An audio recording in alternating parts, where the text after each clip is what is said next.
bavyagiriye aze tumwana yasaze yatunaniye ewana kabaye mugabo kumwe nyene ko atawogwagarika ico gusa kuko nari nkiri umwana bavuga ati ndacyari umwana ndo kuregwa ndo kugorogwa baragoroye biranka kuko nindi myandikire y'abandi baraperi uravye ukungana ariko nivyo wavuga ariko ndakuze nurazi imyaka mfise bro nta myinshi mfise urarenza 20 wewe reka ni birebire ariko ndavuga ko ni yo gutenda ndayifise ndayikwica yo kuvyara okay ibibazo by'abaye ingorane zicanganye ingorane zicuramye ingorane ngo zitwankanye ngivyo bimwe bishira abandi mukaga bamwe barondera bwije abandi natwe kumutaga siko twabishaka ahubwo niko twaje tubisanga sivyo Imana ahubwo abantu nitwe tubivanga ngo impano yawo niryo tunga ivyo ndavyumva ngo mbe ngufisa ngahe tugufashe kuyiduza urukundo nico cyari ciza urukundo cyari cigwa cyo dufashije gutsinda amacakubiri yo guhangana tukankana tukareka amashara atera kwimana tukanganya.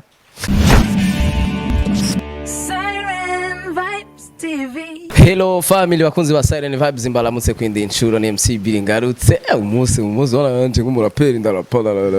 la mirongo ndayifise nzabashire ku munsi so mbayikaze nk'ibisanzwe nitwa Birintwari ni Siren Vibes ariko ndagubwire ko imbere yuko tubandanye banza ukore subscribe utarayikora kugira ngo tukomeze kuja hejuru Siren mu bicu kure cyane today umusore akiri muto mu myaka pe ariko kumyandikire umugabo pe ariko reka imbere ko bamushira ko kamera abanze acane gatoya kuri gito bwira gito hey bwa mbere reka ntangire ndakuramutsa umeze neza natwe nta kibazo turashima turetse inkumbu no kurindira kugaruka intuntu nayo nk'umugenzi dutera kukwanka mbwira ese mu nyuma yaho byagenze gute ko wavuze kugiye natwe ubuzima buhinduke numva ngo wararonse umukunzi w'umuzungu numva ngo waravyaye nakana kagahungu wibagiye yuva wibagiriye ujanya kugira huba wubaho hindura ingendo bigikunda. What up? Yeah man. Karibu. Lino G. Thank you so much bro, yeah man. Meze fresh? Yeah man, everything blessed. Byose biba byahezagiwe na Allah subhanahu wa ta'ala. Sure. Karibu kuri Siren. Thank you. Rakoze cyane. Kwiki baraperi mukunda ibintu by'amalongti kepi nkiyo. Ako so baraperi wewe urarapa na. Ariko urabona yanje. Joma twambaye cyo kimwe. Buriya ni kimwe. Cyo gituma nije amabara ni adasaguza navuze uyu munsi kwanza kwakira umuraperi kamindura yeah man naga mu buzima busanzwe n'umuraperi hapi ni nko kuvuga amajambo nyene menshi cyane mu mwanya muto nawe uri umuraperi Lino burya rap mwamenya yari rap twamenya kera kugenda neza mu mademi 16 yeah kiri no mwana muto nari nkunze mugabo si cyane wakuze muri mind yeah man ninde yatumyuza muri game ninde ako umuntu afise mu idore wiwe canke role model ntawe cyane afise kweri nta numwe ni Lino G wenye uri role model wawe yeah man ko kino na wahisemo rap kuko ariyo nahisemo nyene kuko urumva mu buzima hari ibintu byinshi ariko umwese agira amahitamo no gucagura umutima wumva gushize kuri umutima washizeyo kweri kiya famille yavyakiriye gute ndari bugoye je mvuka mu muryango w'abakirisu cyane se na sister wanje mu bikira se n'abanko banje b'abapatiri bavyagiriye gute aze tumwana yasaze yatunaniye ewana kabaye mugabo kumwe nyene ko atawogwagarika ico gusa kuko nari nkiri umwana bavuga ati ndacyari umwana ndo kuregwa ndo kugorogwa baragoroye biranka kuko ikintu kikurimo uko vyogenda ko ntishoboka rero baragerageje ko no heba kuko babwa atabikoreshwa n'ubwana babonye maze gukura baravuga tubakora ivyatsi bama bararekerana no kiyagene nda kurihira kugira studio iki kozi bari birebire amayana arayiba home ayiba muzee ndamenye ibanga ugahengera yagosuga waracomoye wanagiye muri douche naba ntiyabimenya avuga ati navyamenya kwende gusa yigeze kumfata umunsi umwe ariko nanje sinabikusi niba kuko nshaka kwiba niba kuko nshaka kuririmba narigeze kumwiba kwende agufashe story yahereye yaramfashe arambaza ko ari rya mbere ko zambwira ati mzee ni rya mbere mugabo nkuba aravyigana cyabona ko itari rya mbere ni araba kino kiganiro cyabona ko itari rya mbere nabwiye ati ni rya mbere kweli kandi sinzonasubira kweli cyane ndabihera ntiwasubiriye mu nyuma kuja studio ngana namaze gukura namaze kumenyana n'abantu twatuziki nagira ndakora hirya no hino mu twadufaranga hari abantu twe twamaze kumenyana bakumva ko nshobora kuririmba hari amatudio amwe yaramaze kumenya kubyo ngiye ko indirimbo bashobora no kuma free nkakora gusa nce nangwa gukora bigoranye hama mu nyuma ngene ngenda ndakura yeah man uno musi rero navuga ko uri ku yindi level ni nivo kabisa ndashima Imana nada level kabisa jo bundi indirimbo yawe giti yanjyoheye sana bro yanjyoheye sana ndabisubiyemo yeah man ni ngoma ifise navuga ngo touch itandukanye n'indi myandikire y'abandi baraperi uravye ukungana ariko nivyo wavuga ariko ndakuze nurazi imyaka mfise bro nta myaka myinshi mfise urarenza 20 wewe reka ni birebire ariko ndavuga ko ni yo gutenda ndayifise ndayikwica yo kuvyara okay ariko ukavyarana n'uwo n'ubishatse n'ufise umwanya so ndako ndavuga nti rero uravye iburyo iriya ndirimbo wayanditse inspiration wari wikuye Gito yari indirimbo y'umu DJ yitwa DJ Elize aba muri Amerika yampaye sije gusa ashaka ko dukorana arampasije ambwira ati shaka ko indirimbo imeze uku nanje nk'umuraperi barabyumvise fata umwanya ndandika uramurungikira araraba sinamurungikiye nagiye kuri recordinga kuko yahise mwanyizeye nafashe umwanya ndabyandika byose twaja muri studio turaririmba na Ines biga twagiye kumuha audio yaraheze tumviritse Ines ntiyakugoye Ines yarangoye mugabo nuko atakunda kuboneka cyane mugabo n'umwana mwiza kandi ndamwemera cyane kwamuha akantu gafatika ariko yaramfashije indirimbo rega ntiyari wanje nanje bani sister wanje nyene twanazinanye cyane guhera kera twamenye guhera kera byinshi twakoranye feedback y'indirimbo abantu barayikunda uko byagenze uko wabyibaza niko byararenze uko byagenze ndashima Imana kabisa hari aho yavuye naho yashitse abantu barayikunze kabisa arabayikunze benshi endo nawe mwamenyanye gute mwahuriye domeke twatangiye kumenyana kera sana k'ibingozi muri za 2015 tugitanga gukora umuziki abingozi nanje mba mu Kayanza twakoranye n'indirimbo 2019 twarakoranye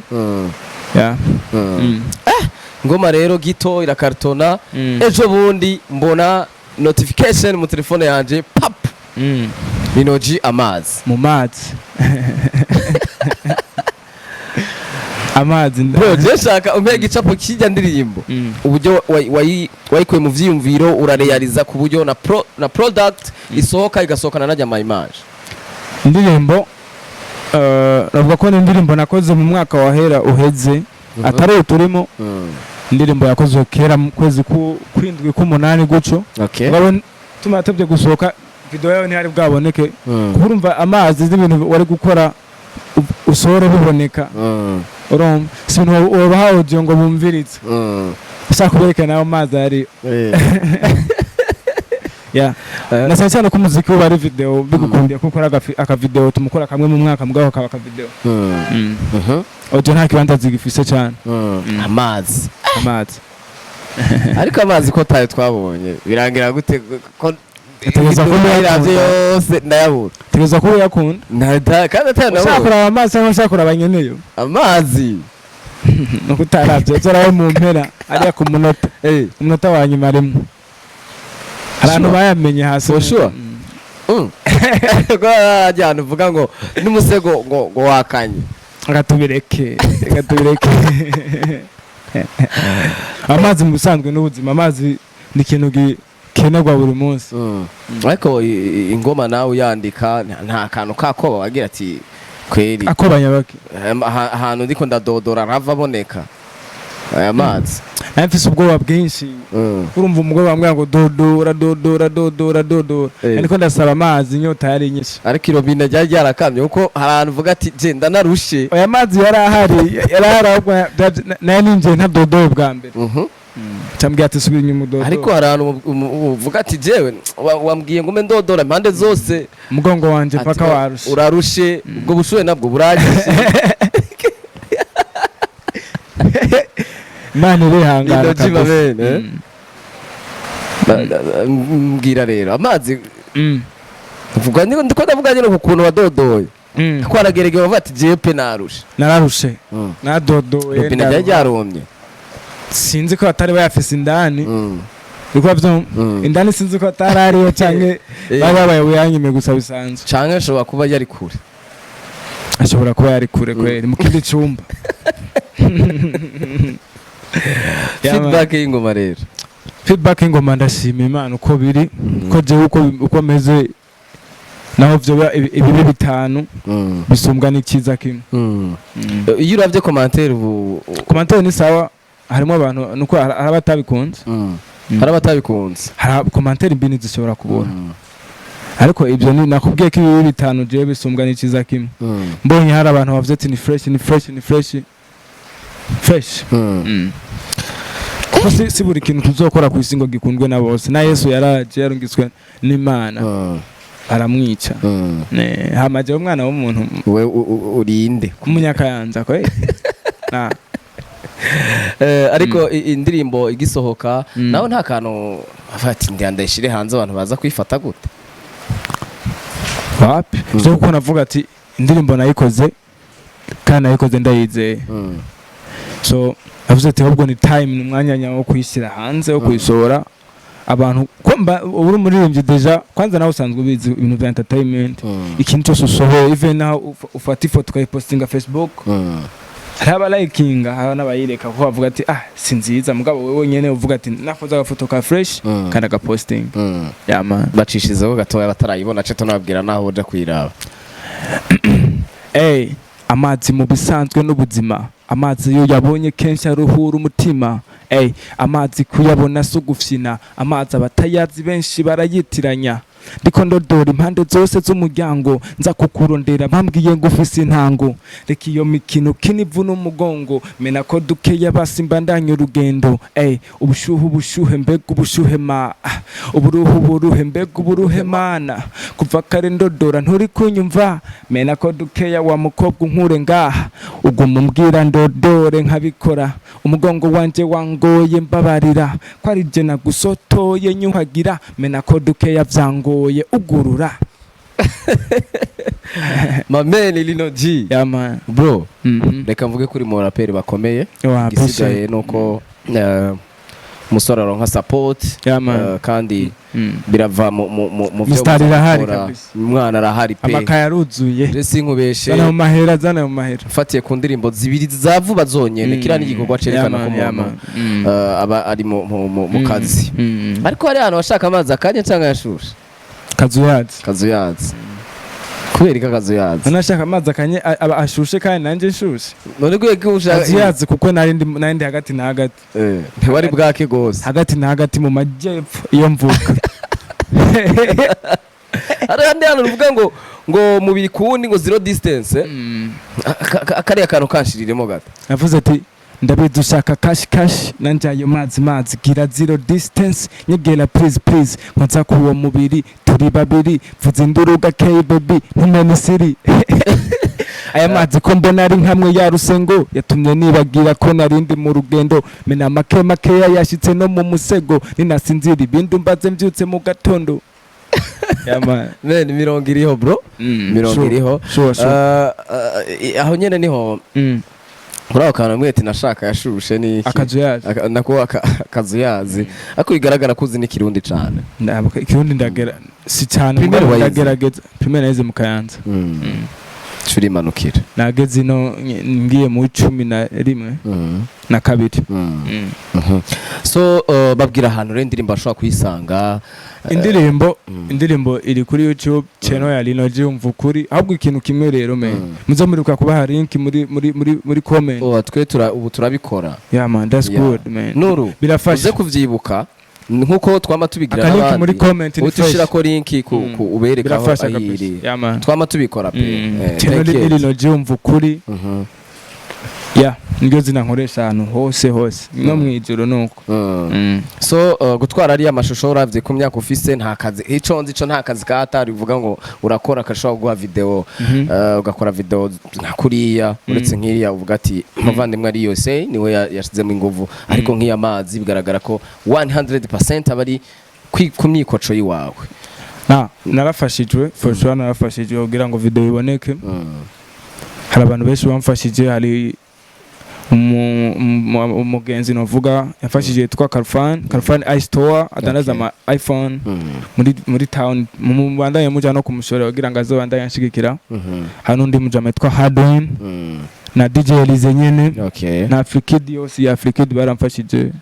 gora muri audio gushika hejuru, bose baramfashije na timu yanje nyene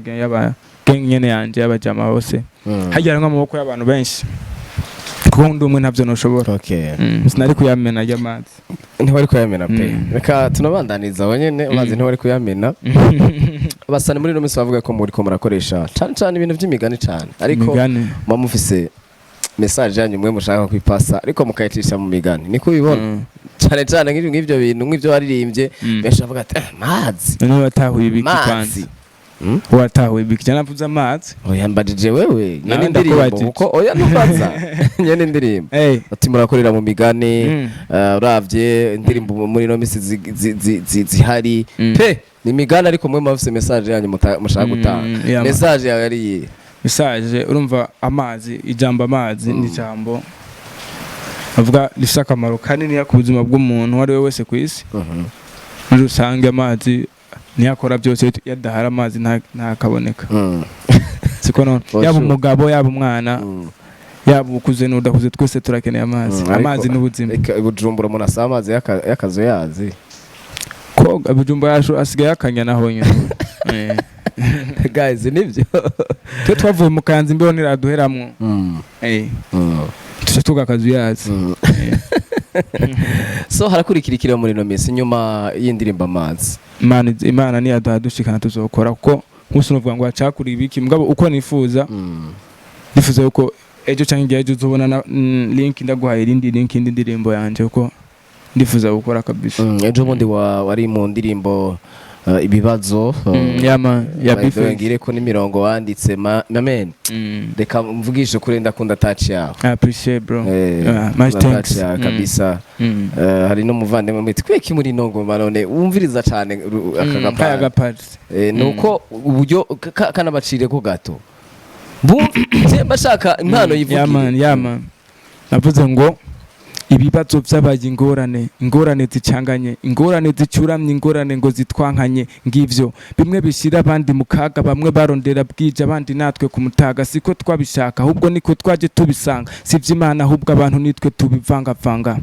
Ngo impano yawe niryo tunga, ivyo ndavyumva ngo mbe ngufisa ngahe tugufashe kuyiduza. Urukundo nico cyari ciza, urukundo cyari cigwa cyo dufashije gutsinda amacakubiri yo guhangana tukankana, tukareka amashara atera kwimana tukanganya.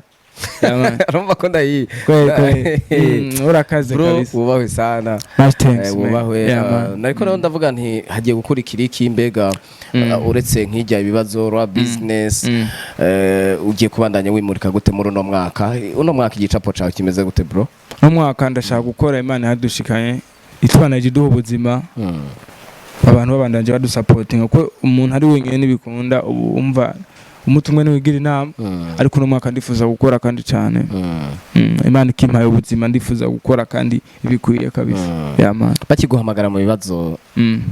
niyo baguhamagaye cyane niwe wabaronde. Bifese yaranyandikiye arambwira arafise projet yarasanzwe yifise gukora ibibazo mujengira idea kunshiramwe yayironse mu nyuma cyangwa yarayisanga nyabuze umwanya wo kuyimbwira. Yarambwiye ibibazo twatwe part 2 nimba wumva bikunda ko baboneka ukajamo ni fresh nambwira ati aina shida kabisa twayipanze uko nyene amanda jamo ndakora kuko abarimwe bose n'abagenzi banje akubonye umuntu wo mu grand nka bifese avuze ati Petit Lino G aranzi turazinanye kabisa tunamushimira cyane supportinga cyane impano ara supporting naza ko nta nundi musana afise supporting nkawe atanga supporting nk'iyo hakomen ngo banyakanza muri no mesi muravuzwe amazi turakaze diwani ugashaka turakaze yama indege turi kuguruka reka tuyizana iriya ndege tubona ko isanamu y'umuraperi nka Lino G why not kubera iki none babwire no n'ababozi ewana umviriza ijya ndege ijya igishika abari keze utangura kuyijamo kweri titera gatera dutangure kuyijamo abaririmbyi bo mu Kayanza badufashe batube hafi kuko abanyakanza barafite amafaranga man baratunze hari ababosi benshi so rero twifuza support zanyu hari abafata umuziki nk'ubusazi mvuge direct urabizi hari abafata nk'ubusazi ariko si tumwebwe abaraperi habi cyane bafata kumengo n'abantu harumogi ibiki abo nyine jambo yagashapu yambaye uduhereye n'ingwana ngo ujya no mu harumogi rero mega mahere nagenda rafumba umwotsi so rero ikintu kimwe twababwira nuko umwe wese ashobora kwitunga nange n'icubahiro umukuru w'igihugu arabivuga ati umwe wese yo kwitunga mu mpano yiwe umufuko wose ntubura amafaranga umuntu wica ufungura rero impano yawe niryo tunga impano yawe niryo tunga kabisa mushaka kudufasha ni guteza imbere intara n'igihugu nako icyo tukazogira aho dushikanya abandi mugihe mutazoba mugihari murakoze cyane sizere ko indege tuzoyigenda n'amafoto yayo bashiye kwajya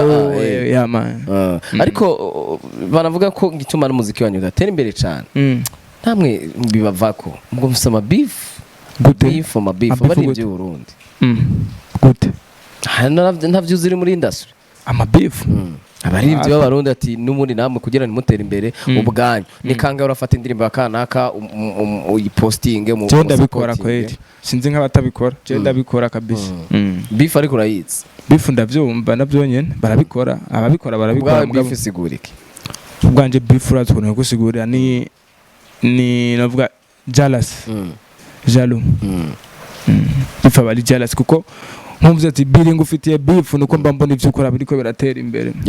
cyangwa mba mbona hari level uriko ntashobora gushikira mu buzima rero bujya kugira beef si sawa kuko baramugana beef yavuze nago mvuge mugabo ewana reka ndawureke navuga ko kuzimya itara rya mugenzi wawe bituma gwawe ryaka cyane siko urabitahura kuko rizimye ko biri kose hategezwa kuboneka rwanda rumwe karajyatsa ntacaji wawe abo amatara yabara amatara abiri akakira rimwe hategezwa kuboneka umuco mwinshi gusumba wa muco w'itara rimwe kuko irindi tara icyo rije kongereza rero navuga ko kuzimya iryo tara nivyo tuma nawe hari aho gwawe rigera gusumba kubera ko bazimije iry'uwundi mwese afise umugisha wiwe man mwese afise umugisha wiwe rero navuga ko beef ababikora yego sinzi ngira bafise inyungu ariko je uko ndayibona kugira beef mu buzima n'umuntu utazi imihezagira afise uko ingana no kwihenda cyane kuko ushobora kugira beef umuntu Imana yihezagiriye kabandanya yiterembe nawe kiri muri za beef wowe uravyukira kuri status urabe ko yashize ko agafoto ugakure ko gaposting wawe uvuga nabi kumbe nawe ari mu iterambere nawe uguma mukurikira inyuma live yako uzapfa usanga yagusize message komeye cyane so sura yibutsa abafana bawe indirimbo uburyo bashobora kuyibona bagusupportinge bayihanahane gute byose bibabwiye indirimbo yanje ni Lino G kuri YouTube indirimbo yitwa amazi yitwa amazi ugiye Lino G kuri YouTube urabona izindi ndirimbo nagenda sohora support yawe irakenewe cyane tunabashimira uko muhandanya mubikora twizeye ko ejo buzoca kandi nibagire subscribe comment ugira uvuge ati indirimbo nimbi cyangwa ni nziza umenya umuntu akosora mwebwe kudufasha share uruke n'abagenzi bawe kugira ngo tubane duteza imbere umuziki wacu What up, man? Ndagushimire cyane Lino G. Murakoze cyane namwe. Ndabashimiye cyane kandi. Yes. Yeah, man. Guys, nanje rero ndabashimire cyane uburyo twabanye namwe. Gushigikira umuziki ndunde. Abana batoya ariko nibwo Burundi bwejo. Kweka tovamo Rick Ross wa hano. Kweka tovamo wundi murapera akomeye cyane. Kandi nabasumza kurapa bajya bose. Yeah. Ko nta murapera ndumva nomwe avuga ko atavyatsi kandi buri gihe mwese mvuga burabande simvuze ko ndi wa mbere ariko mvuze ko ndabasumbya bariya ariko je kuri basi ndi wa kabiri wowe kote yanje imyandikire yawe ndayemera pe appreciate n'ijwi n'imyandikire ni fresh so bagusupporting rero ejo dushobora kubona zanye trophée international murapere umurundi bukavugwa nimba Jomondi Bface yaratoye award isanganiro award bisigura ni rap bandanye gutera imbere kandi nibaza ko yatowe mu baririmbyi benshi baririmba n'indi midi itandukanye rap nayo irafata ijambo mane so supporting no mwana wacu tumufashe nawe yegera imbere nivyo bintu byo kuvuga ngo urumva ngo mumfashe video soke birahera iyo mwamufashije mumufasha gute ni nama subscribe mukora nuko muhanahana indirimbo ziwe waratera imbere ejo yasaba ko rabo umuntu akomeye araba aho ageze ibyo byose rero bigaca bitanga product imeze neza mwakoze cyane kubana natwe nitwa Biri Ntwari Charles Siren Vibes arico keneye kutubaza nyandikira ku Instagram nitwa Biri Ntwari hasigaye ubane nanje bye bye ciao ciao